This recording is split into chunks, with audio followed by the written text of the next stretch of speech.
India TV YouTube channel को subscribe करें और बेल आइकन दबाएं। नमस्कार, आपके साथ मैं हूं सुरभि शर्मा। बड़ी खबर पर अपडेट के साथ हम हाजिर हैं। 100 करोड़ के वसूली कांड से देश हिल गया है और सवाल उद्धव सरकार पर उठ रहे हैं। तो बचाव करने के लिए आज शरद पवार सामने आए। उन्होंने पूरा ठीकरा परमवीर सिंह पर फोड़ दिया, लेकिन कुछ सवालों के जवाब नहीं दिए। यही सवाल केंद्रीय मंत्री रविशंकर प्रसाद ने पूछे। रविशंकर प्रसाद ने पूछा, महाराष्ट्र सरकार बताए, जब एक मंत्री का टारगेट 100 करोड़ था तो महाराष्ट्र के बाकी मंत्रियों के टारगेट कितने थे? उन्होंने डायरेक्ट शरद पवार की भूमिका पर भी सवाल उठाए। पूछा, यह भी खुलासा होना चाहिए कि देशमुख एनसीपी के लिए उगाही कर रहे थे या फिर उद्धव सरकार के लिए। गृह मंत्री पर आरोप लगा है जो एनसीपी के है ना, तो ये वसूली अपने लिए कर रहे थे कि अपनी पार्टी एनसीपी के लिए कर रहे थे, या पूरे सरकार के लिए कर रहे थे? ये बहुत गंभीर सवाल है। 100 करोड़ रुपया हर महीने उगाही करने का आदेश देना और ये भी कहना 1700 रेस्टोरेंट है, बार है, उससे इकट्ठा करो, 40-50 करोड़ तो आ ही जाएगा, 2-3 लाख मांगोगे सबसे। तो देशमुख जी स्वयं अपने लिए कर रहे थे कि पार्टी के लिए कर रहे थे? इस पर शरद पवार को जवाब देना पड़ेगा और उद्धव ठाकरे को भी बताना पड़ेगा। ये छोटा विषय नहीं है, ये भ्रष्टाचार का एक बहुत ही गंभीर मामला है। 100 करोड़ टारगेट था मुंबई से, तो कृपया करके उद्धव ठाकरे, शरद पवार जी बताएं कि पूरे महाराष्ट्र का टारगेट क्या था, और अगर एक मंत्री का टारगेट ये था तो बाकी मंत्रियों का टारगेट क्या था? ये लूट की पराकाष्ठा है। शरद पवार जी वरिष्ठ नेता हैं, लेकिन उनकी भूमिका पर भी बहुत गंभीर संदेह उठ रहे हैं। परमवीर ने, एक्स पुलिस कमिश्नर ने कहा है कि मैं शरद पवार को भी ब्रीफ करता था। क्या ब्रीफिंग होती थी? शरद पवार तो सरकार के अंग नहीं है, आपको मालूम है। शरद पवार ठीक है, बड़े नेता हैं, लेकिन वो कोई गवर्नमेंट के पार्ट नहीं है। तो एक पुलिस कमिश्नर उनको ब्रीफ कर रहा था और ये भी ब्रीफ किया कि पैसे मांगे जा रहे थे। तो शरद पवार इतने बड़े नेता, उन्होंने कार्रवाई क्या की? आपको मालूम है ना, 100 करोड़ रुपए का उगाही करना एक्सटॉर्शन होता है। एक्सटॉर्शन एक अपराध है। Extortion is an offence. तो अगर शरद पवार को वो ब्रीफ कर रहे हैं तो 2 सवाल उठते हैं।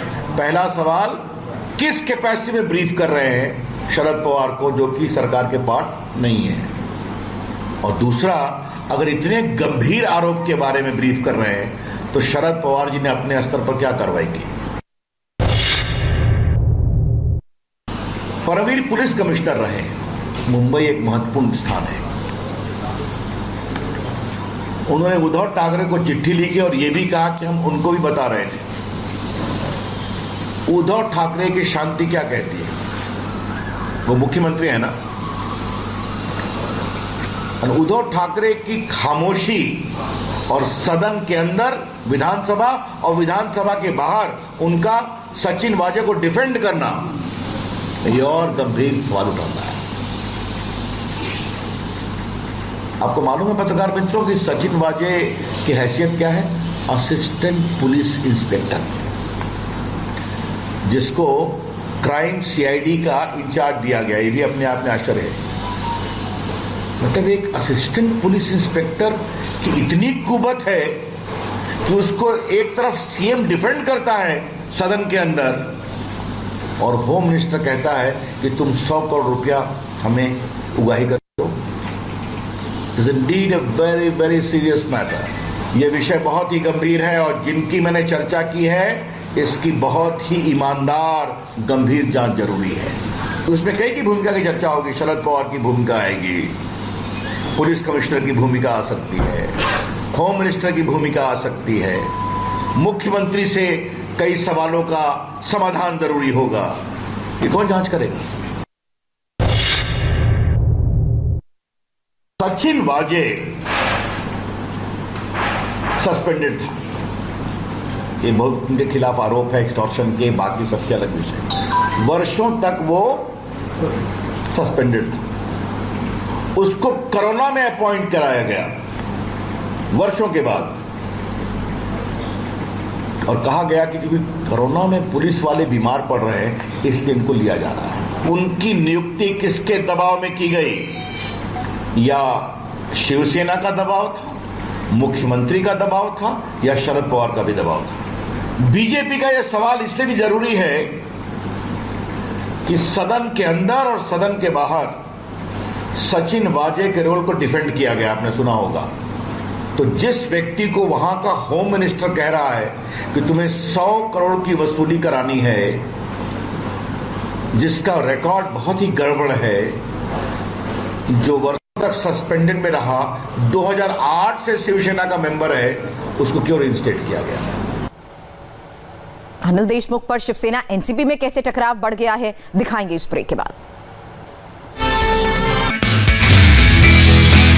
नमस्ते, मैं हूं मीनाक्षी जोशी। वीडियो और खबरों से अपडेट रहने के लिए India TV YouTube channel subscribe करें, बेल आइकन दबाना ना भूलें। जुड़े रहें इंडिया टीवी के साथ।